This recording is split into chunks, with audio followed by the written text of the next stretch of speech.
दोस्तों आज की इस वीडियो में हम लोग बहुत ही चीप प्राइस में एक सोलर सिस्टम बनाने के लिए हम लोग यहाँ पर कुछ कंपोनेंट्स को मैंने इकट्ठा करके रखा हुआ है। जहाँ पर मैंने ढेर सारे टाइप्स के बैटरी को रखा हुआ है, चार्जिंग कंट्रोलर्स को रखा हुआ है, कौन कौन से लोड चला सकते हैं वो रखा हुआ है, टाइप्स ऑफ इन्वर्टर रखे हुए हैं और जो हमें इस बैटरी को चार्ज करने में हेल्प करेगा क्योंकि सोलर पैनल चाहिए तो वो भी यहाँ पर मैंने रखा हुआ है।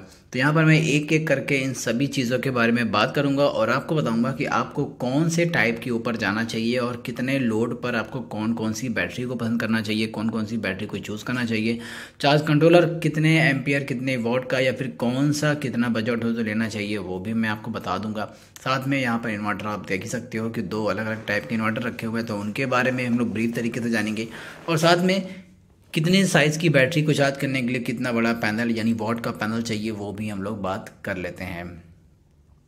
तो शुरुआत करते हैं हम लोग अपने एक लोड सिस्टम से कि हमें लोड क्या क्या चलाना है। तो लोड की बात करें, अगर आप रूरल एरियाज़ में रहते हैं जहां पर आपका बजट करीब 3 से 4 हज़ार रुपये के अंदर अंदर है और आप 5 से 10 साल के लिए फुर्सत चाहते हैं कि वहां पर आपको दोबारा से कोई खास इन्वेस्टमेंट ना करनी पड़े, तो मैं कहूँगा कि आप CFL या फिर LED, वैसे CFL तो जा चुके हैं, LED बल्ब का ही ज़माना है तो आप उसका यूज़ कर सकते हैं। साथ में आप चाहेंगे तो आपके स्मार्टफोन को चार्ज करने के लिए इस तरीके का एक केबल मिल जाएगा जो कि आपके इस चार्ज कंट्रोलर में ही मिल सकता है, तो इसके थ्रू आप अपने स्मार्टफोन को चार्ज कर सकते हैं। लेकिन यहाँ पर जो है एक और चीज़ बात आ जाती है कि अगर आपको कोई और बल्ब जलाना हो जो कि DIY हो तो आप DOB लाइट्स का भी यूज़ कर सकते हैं, ये भी AC पर ही चल जाते हैं। इसकी जगह पर अगर आपको ज़रूरत पड़े तो आप DC बल्ब भी परचेज़ कर सकते हो मार्केट में, तब आपको इन्वर्टर लेने की ज़रूरत नहीं पड़ेगी। खैर अभी हम लोग बात कर लेते हैं AC बल्ब की और AC अप्लायंसेस की। तो आप इस तरीके के सिस्टम से करीब करीब अपना एक छोटा मोटा LED TV चला सकते हो, जी हाँ, जो कि 20 से 25 वॉट कंज्यूम करेगा वो आप चला सकते हो। साथ में आप अपने कम से कम 2 से 3 बल्ब को ऑन कर सकते हो, 2-3 मोबाइल फ़ोन को चार्ज कर सकते हो।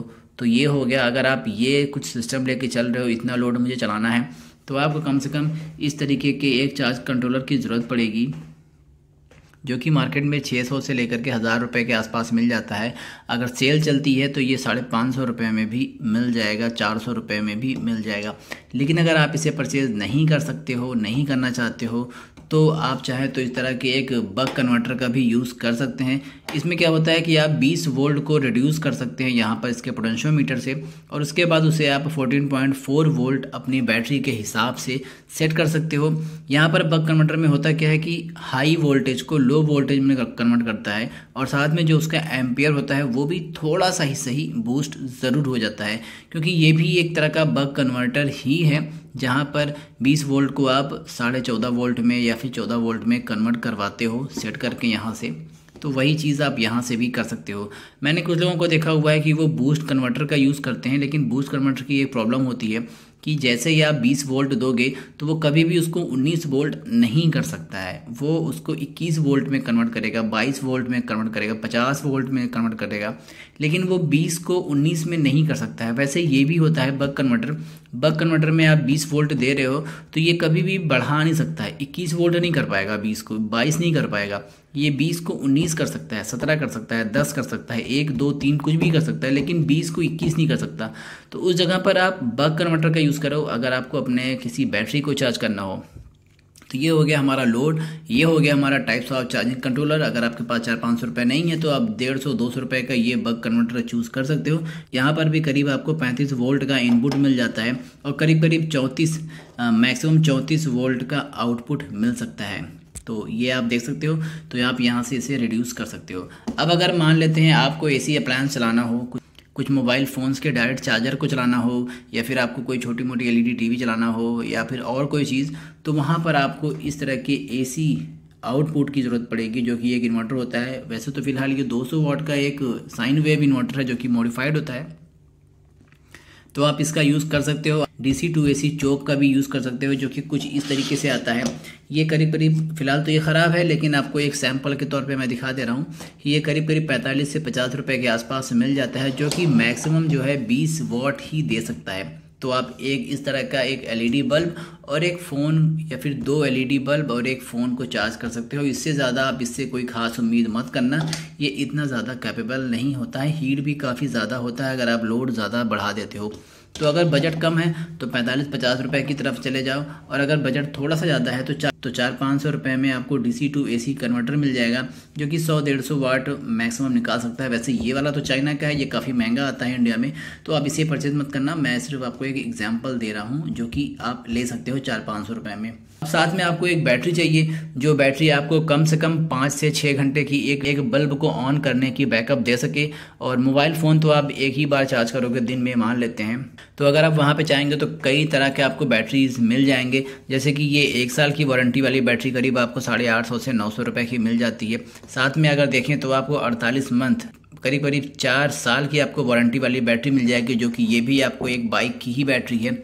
और इसकी जो AH होती है वो होती है 5AH, ये होता है 3AH से लेकर के 4AH तक। लेकिन आप चाहें तो ज़्यादा बैकअप ले सकते हैं। इन बैटरियों से आपको करीब 2.5 घंटे का बैकअप मिलेगा, इससे करीब 2 घंटे का या फिर 1.5 घंटे का बैकअप मिलेगा। इस बैटरी से आपको करीब करीब 5.5 से 7 घंटे तक का बैकअप मिल सकता है। जी हाँ, क्योंकि ये सील्ड लेड एसिड बैटरीज होती हैं और इसकी जो लाइफ होती है वो भी ज़्यादा होती है, लेकिन ये बहुत ज़्यादा मतलब कमज़ोर होती हैं एक तरह से। अगर आपने इसे डायरेक्ट बिना चार्ज कंट्रोलर के चार्ज किया तो ये ख़राब भी बहुत जल्द होती हैं, फूल जाती हैं, क्योंकि इसमें कोई भी गैस निकलने का कोई जगह नहीं होती। तो इस वजह से इसे अगर आप ले रहे हो तो चार्ज कंट्रोलर खास करके ज़रूर ले लेना। आप ये वाला या फिर ये वाला यूज़ कर सकते हो। तो ये हो गया करीब 5 से 6-7 घंटे तक के बैकअप के लिए इस तरह के एक LED बल्ब को चलाने के लिए, जो कि 10 वाट का होगा। या फिर आप चाहें अगर थोड़ा बहुत ज़्यादा DIY करना चाहते हो तो आप इस तरह की लिथियम आयन बैटरीज़ को परचेज़ करके, एक BMS को परचेज़ करके उसका एक बैटरी पैक बना सकते हो, जो कि आपकी बैटरीज़ को चार्ज करेगा एक कंट्रोल्ड वे में। ना तो ज़्यादा मैक्सिमम हो पाएगा, ना ही मिनिमम आपके वोल्टेज जा पाएंगे, और एक सही समय पर कट भी ये BMS कर देता है। तो शॉर्ट सर्किट प्रोडक्शन भी होते हैं, ऐसे कई सारे इसमें प्रोडक्शन सिस्टम होते हैं जो मैं अभी गिना नहीं सकता आपको। तो ये सारी चीज़ें आपको इस तरह के बैटरी सिस्टम में मिल सकता है। इसका एक बड़ा स्वरूप मैंने ऑलरेडी बनाया हुआ है, जो कि पिछले 1-2 साल से मैं यूज़ कर रहा हूँ। जो कि हंसने वाली बात है कि मैंने इसे एक एशियन पेंट के डब्बे में बनाया हुआ है, जहाँ पर प्लस माइनस का 2 टर्मिनल है। और इसमें भी मैंने यहाँ पर आप देखें तो वो येलो वाला वायर जहाँ पर दिख रहा है वहाँ पर इसका एक BMS है। और ये यूज्ड लैपटॉप की बैटरी से मैंने बनाया था, और करीब 1.5-2 साल हो रहे हैं, और आज तक इस बैटरी ने मुझे अभी तक कभी भी निराश नहीं किया। अगर मैं इस तरह के बल्ब को ऑन करता हूँ तो ये करीब करीब 6 घंटे का बैकअप मुझे दे देता है, जो कि मैंने एक तरह से समझ लो BMS ही मैंने नया खरीदा था। बाकी चीज़ें तो कबाड़ की थी, लैपटॉप की बैटरी थी, तो वो अलग बात हो गई। हाँ, अगर आपको इस तरह की BMS के साथ लिथियम आयन वाली बैटरीज को एक पैक बनाना है तो आपको मिनिमम से मिनिमम 1200 रुपये के आसपास खर्च करने पड़ेंगे। ये बैटरी आपको करीब करीब 900 रुपये की मिलेगी। ये बैटरी जो है 48 महीने वाली, ये आपको मिलती है करीब करीब 1200 रुपये की। और ये जो है 1 साल की वारंटी वाली होती है। तो इसे तो मैं कहूँगा कि अगर आप ले सकते हो तो ले लो, मगर ये भी ठीक है, लेकिन यहाँ पर आपको बैकअप कम मिलेगा, यहाँ पर बैकअप ज़्यादा मिलेगा। और इसकी वारंटी गारंटी की बात करूँ तो कोई गारंटी वारंटी नहीं होती भैया, लेकिन हाँ इसमें एक फ़ायदा है कि इसकी लाइफ जो है वो कम से कम 4 साल, 5 साल, 6 साल, 7 साल तक जा सकती है। अगर कोई 1 सेल 2 सेल ख़राब होता है तो आप उसे टेस्ट करके मल्टीमीटर के थ्रू उसे बाहर निकाल दो, नया सेल उसमें लगा करके वापस से अपने बैटरी पैक को यूटिलाइज़ कर सकते हो। तो कभी भी इसमें जब पूरी तरीके से सारे सेल ख़राब नहीं होते, आप इसे दोबारा से यूटिलाइज़ कर सकते हो। अब मान लेते हैं इन सभी बैटरियों को चार्ज करने के लिए आपको जो है, इस बैटरी को चार्ज करने के लिए आपको 20 वाट का जो सोलर पैनल है वो सफिशिएंट है। इसके लिए भी 20 वाट का सोलर पैनल सफिशिएंट है, लेकिन इसको और इसको बना लेने के बाद आपको कम से कम जो है 50 वाट का सोलर पैनल चाहिए ही चाहिए, तभी आप इसके थ्रू अपने इन दोनों ही बैटरीज़ को एक दिन में चार्ज कर पाओगे। क्योंकि यहाँ पर 7 एम्पियर की ये बैटरी बन जाती है, जो कि नामुमकिन है एक 20 वाट के लिए चार्ज करना। 50 वाट से आसानी से चार्ज हो जाएगा करीब 4 से 5 घंटे में। और ऐसे ये भी होती है, ये भी करीब 8-9 एम्पियर तक बनाई जा सकती है, 10-20 एम्पियर तक भी बना सकती है। लेकिन एक बजट में रह करके जो मैंने आपको बताया था 1200 रुपये, वो बस आपको 50 वाट के सोलर पैनल से ही ये चार्ज करवा पाएगा। साथ में अगर एक पैनल की बात की जाए तो भाई ये रहा हमारा पैनल, जो कि अभी फ़िलहाल मैं 20 वाट के सोलर पैनल को यूज़ कर रहा हूँ, जो कि इस बैटरी को छोड़ करके इन दोनों बैटरीज़ को ये आसानी से दिन भर में चार्ज कर ले जाता है। इस बैटरी को मान लेते हैं एक दिन में ये 50% ही चार्ज कर पाएगा, उससे ज़्यादा ये चार्ज नहीं कर सकता है।